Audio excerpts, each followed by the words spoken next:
dan selamat menonton.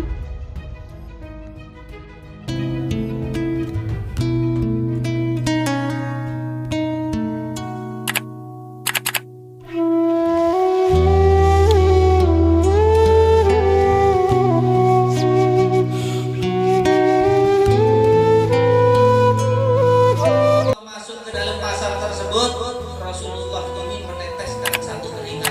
Ketika satu tetesan keringat Nabi Muhammad SAW ini menetes di tanah pasar tersebut, maka keesokan harinya jual minyak harum lagi. Maka ada seseorang yang masuk ke dalam pasar, tanya kenapa tidak ada yang jual minyak harum. Maka dijawab, kemarin Rasulullah SAW masuk ke pasar, satu tetes keringatnya ini menetes ada di tanah pasar, dan selama 40 hari pasar itu jadi waktu. Ya, satu tetes keringat yang keluar dari tubuh mulia Nabi Muhammad 40 hari 40 malam, tempat yang dapat tetesannya jadi harum. Lalu Habib, kenapa Rasulullah masuk ke dalam pasar untuk membeli minyak? Rasulullah SAW ini paling banyak mengeluarkan uangnya, dihabiskan uangnya untuk membeli minyak harum. Ya, padahal Rasulullah sudah harum, ya. Tetapi Rasulullah mengajarkan kepada umat-umatnya yang mana umatnya gak harum. Ya, umat Nabi Muhammad yang keluarkan bau yang harum. Nabi Muhammad mencontohkan, kalau mau wangi, belilah minyak harum. Kapanpun, dimanapun kita pakai. Imam Syafi'i mengatakan, man tobari buku zaza'ah. Siapa yang baunya harum, maka akan bertambah akalnya. Yang dimaksud bertambah akalnya, dia akan gampang untuk berpikiran positif. Ya, sallallahu alaihi wasallam. Jadi kita renungkan yang ahli sholawat. Saya yakin yang duduk di sini adalah ahli sholawat. Ya, pecinta Nabi Muhammad yang banyak baca sholawat kepada Nabi Muhammad SAW. Ya, kita baca sholawat. Kita ingat bagaimana sifat Nabi, bagaimana ciri-ciri Nabi. Kalau kita ini banyak baca sholawat, insya Allah baca sholawat yang begitu ikhlas, insya Allah bakal dapat jawaban sholawat tersebut, dan sholawat itu pasti diterima oleh Nabi Muhammad Sallallahu Alaihi Wasallam. Karena apa? Kita sebagai umat Nabi Muhammad Sallallahu Alaihi Wasallam, kalau dalam satu hari, maaf, tidak pernah baca satu sholawat kepada Nabi, dikatakan dia itu lupa terhadap jalan menuju surganya Allah Subhanahu wa Ta'ala. Habib, berapa jumlah sholawat Nabi untuk umat-umat Nabi yang wajib ini berapa? Ya, kita sebagai umat Nabi Muhammad SAW, kalau nanti di akhirat ingin mendapatkan panggilan dari Rasulullah, maksud panggilan itu wajib mendapat syafaat dari Rasulullah SAW, paling tidak kita 300 kali dalam satu hari membaca sholawat dan salam kepada Rasulullah. Maaf, kalau di bawah daripada 300 itu, Rasulullah akan memberikan hijab, akan memberikan satu benteng yang mana Rasulullah tidak bakal bisa melihat kepada umat-umatnya. Ya, makanya yang ahli baca sholawat yang mungkin lebih daripada 300 dalam satu hari, insya Allah dapat pandangan dari Rasulullah Sallallahu Alaihi Wasallam. Sholawat apapun, ya. Kalau mau afdalnya sholawat, sholawat Ibrahimiyah yang kita baca ketika kita tasyahud akhir. Kalau kepingin yang ringkas, baca sholawat Allahumma sholli ala sayyidina Muhammad wa ala ali wa sahbihi wa sallam. Ya. Duduk kita sebentar dalam satu hari, mungkin kita luangkan waktu setengah jam 30 menit atau 1 jam, yang 23 jam kita pergunakan untuk kehidupan dunia kita, terserah. Ya, 1 jam itu kita pergunakan untuk baca sholawat dan salam kepada Rasulullah Sallallahu Alaihi Wasallam. Satu sholawat dari umat Nabi Muhammad bakal dibalas 10 oleh Allah Subhanahu wa Ta'ala Jalla Jalaluhu wa Ta'ala Azamatuh. Satu sholawat dibalas 10 rahmat oleh Allah. Kalau kita baca 100, tinggal kita kalikan. Kita baca 200 tinggal kita kalikan. Kita baca mungkin sehari 1000 sholawat kepada Nabi Muhammad SAW. Kita tinggal mengkalikan berapa jumlah rahmat Allah yang bakal kita terima nantinya.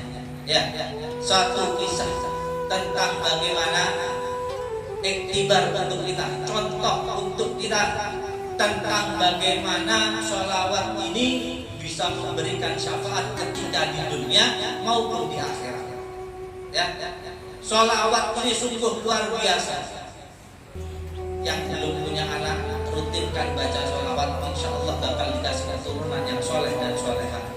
Yang usahanya kurang lancar, perbanyak baca sholawat dan salam kepada Rasulullah, bakal seperti rezekinya seperti air terjun. Apapun daerahnya yang kekeringan ataupun kena musibah, apapun dibacakan sholawat, insya Allah bakal diangkat oleh Allah Subhanahu wa Ta'ala.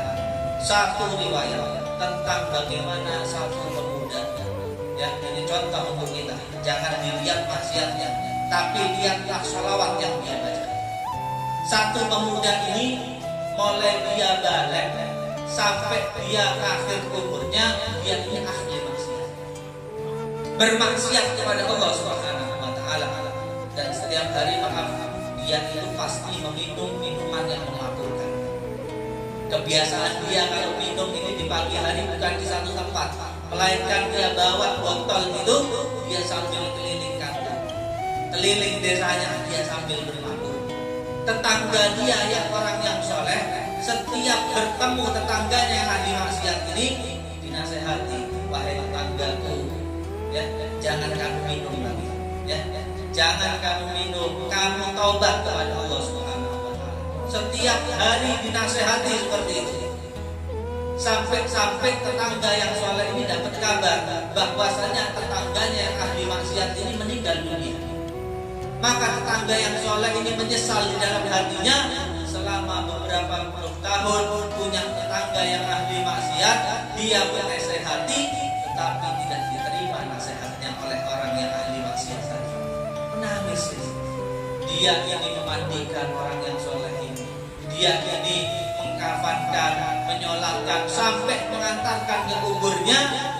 Ketika ditutup dengan tanah, orang yang soleh, tetangga daripada orang yang maksiat ini, ketika nyampe di rumahnya menyesal, menangis karena tidak bisa membuat tetangganya itu kembali kepada jalan Allah Subhanahu wa Ta'ala. Ketika dia malam hari sambil baca istighfar, sambil baca doa untuk tetangganya yang ahli maksiat ini, ketika dia ini tertidur, dia ini bermimpi berjumpa dengan tetangganya yang ahli maksiat yang pagi tadi meninggal. Orang yang soleh ini kaget, ternyata yang dilihat bukan siksaan yang didapat oleh dari Allah Subhanahu wa Ta'ala, melainkan yang dilihat dia duduk di kursi yang begitu megah, yang mana dia mengenakan pakaian yang begitu putih, wajahnya ini gembira. Maka ketika ditanya di dalam mimpi oleh orang yang soleh itu, apakah kamu fulan tetanggamu? Maka dijawab, iya, aku adalah tetanggamu fulan, yang mana aku ini selama hidup tuh ahli maksiat, yang aku sering mabuk.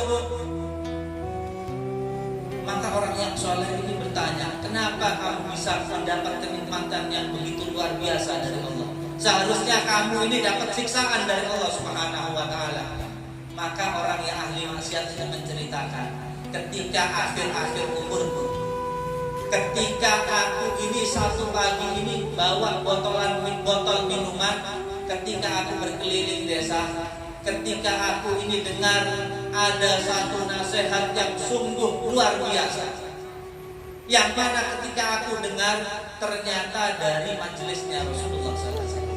Ketika orang yang memberikan tausiah itu mengatakan, ketika aku dengar dengan telingaku, yang mana aku benar-benar dekat dengan majelisnya Rasulullah SAW, yang memberikan tausiah mengatakan, kalau kamu dengan ikhlas, dengan suara yang lantang membaca sholawat dan salam kepada Rasulullah Sallallahu Alaihi Wasallam, meskipun dosa kamu sebesar gunung, meskipun dosa kamu sebanyak air yang ada di lautan, bakal diampuni oleh Allah Subhanahu wa Ta'ala.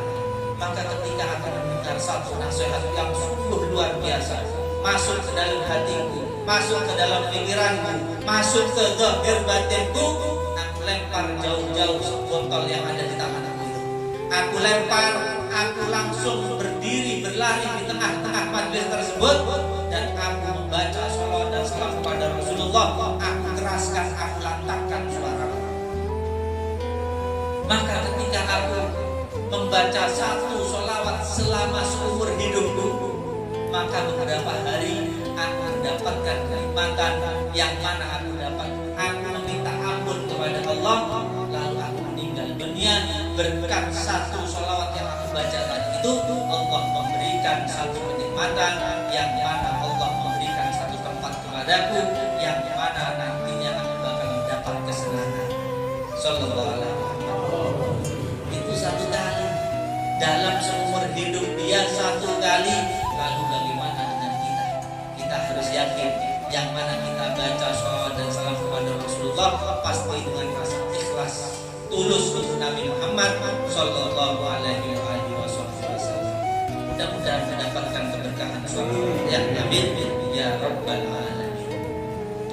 Rasulullah Sallallahu Alaihi Wasallam sejelek-jeleknya umat beliau, maaf, yang soleh kah, yang baik kah, yang ahli maksiat kah, pasti di dalam hatinya ini menyimpan rasa cinta kepada Nabi Muhammad SAW.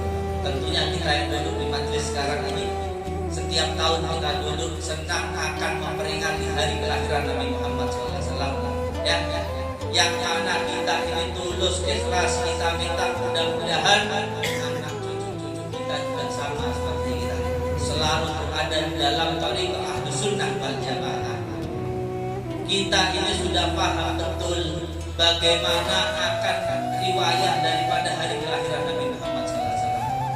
Mulai kecil diajarkan oleh orang tua kita, diajak ke masjid, diajak ke mushola, datang ke rumah tetangga kita yang mengadakan hari peringatan kelahiran Nabi. Sudah paham kita, banyak mendengarkan daripada tausiah para habaib, guru-guru kita. Tetapi apakah kita tahu bagaimana riwayat ketika Rasulullah SAW ketika beliau akan berpisah dengan dunia ini, akan berpisah dengan kita sebagai umatnya, yang mana beliau ini ketika dalam keadaan senang ingat terhadap umat beliau, ketika beliau dalam keadaan susah juga beliau ingat terhadap kita sebagai umatnya. Lalu bagaimana dengan kita? Jangan menoleh ke kanan ke kiri. Kita nilai kita diri kita sendiri. Apakah setiap saat kita sudah ingat terhadap Nabi Muhammad SAW? Apakah mungkin kita cuma setahun sekali cuma ingat dengan Nabi Muhammad SAW?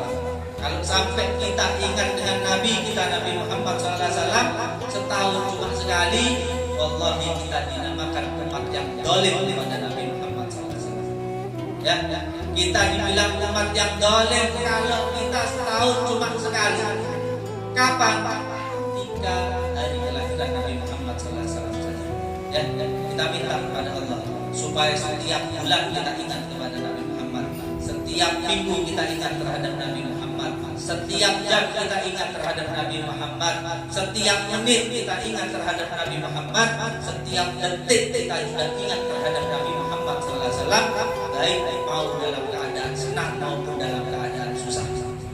Rasulullah SAW diriwayatkan ketika beliau ini sakit yang ringan, ya, ketika beliau ini sakit untuk yang terakhir kalinya dalam sakit yang ringan, maka Rasulullah Shallallahu Alaihi Wasallam ketika Allah memerintahkan malaikat Israel, yang mana Allah memerintahkan malaikat Israel untuk turun menemui Rasulullah SAW. Ketika malaikat Israel ini turun menemui Rasulullah Sallallahu Alaihi Wasallam, malaikat Israel mengatakan, Innallaha ya'muruni an uti'a kulla amri, fa in amartani bi qadri ruhi qabtu wa illa taraktu wa arji. Ya Rasulullah, ya Habibullah, Allah memerintahkan untuk datang kepada Anda ya Rasulullah. Dan Allah memberikan dua pilihan terhadap Anda, dan Anda harus memilih satu di antara dua pilihan ini. Yang pertama pilihannya, ya Rasulullah, kalau Anda mengizinkan, aku akan mencabut nyawa Anda sekarang ini. Tetapi kalau Anda enggan untuk tidak aku cabut nyawa Anda sekarang ini, Anda lebih memilih untuk hidup di dunia ini, melanjutkan di kehidupan dunia Anda bersama sahabat, bersama umat-umat Anda, aku akan meninggalkan Anda dan aku akan kembali kepada Allah Subhanahu wa Ta'ala. Ketika Rasulullah SAW dapat pilihan akan bersanding dengan Allah Rabbul Alamin, hati Rasulullah SAW begitu luar biasa gembiranya. Yang paling dinanti-nantikan oleh Rasulullah adalah bersanding dengan Allah Subhanahu wa Ta'ala.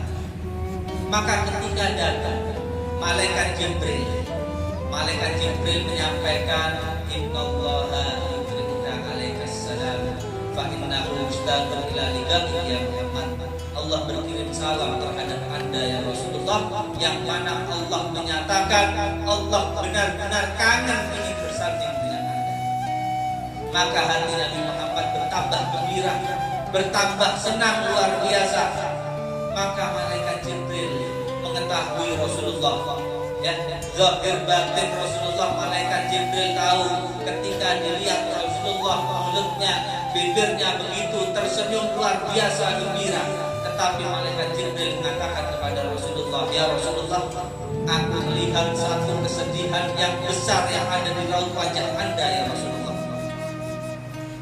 Maka dijawab oleh Nabi Muhammad, betul wahai Jibril, aku sekarang ini gembira ingin bersanding dengan Allah Rabbul Alamin, tetapi aku ini ada kesedihan yang aku simpan di dalam hatiku wahai Jibril.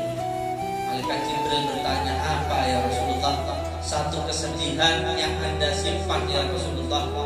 Maka Rasulullah mengatakan, wahai Jibril, man li ummati min ba'di ya Jibril. Wahai Jibril, kalau aku meninggalkan dunia ini, siapa yang bakal memperhatikan umat-umatku wahai Jibril?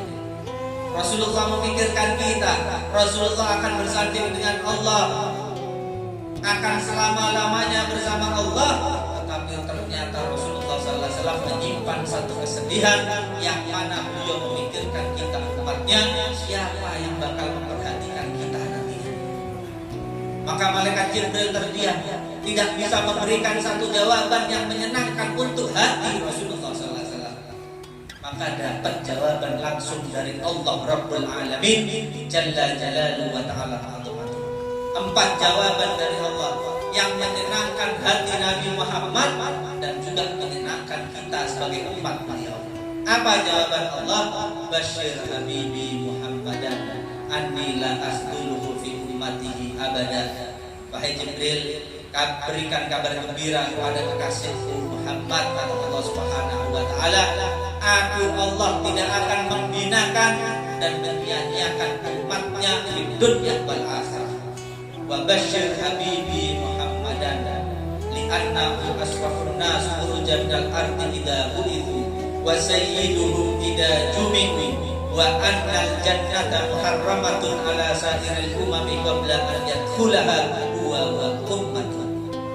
Beri kabar gembira lagi kepada kekasihku Muhammad, dia akan aku jadikan pemimpin, dia akan aku jadikan manusia yang pertama kali aku bangkitkan ketika nanti datang yang namanya hari kebangkitan.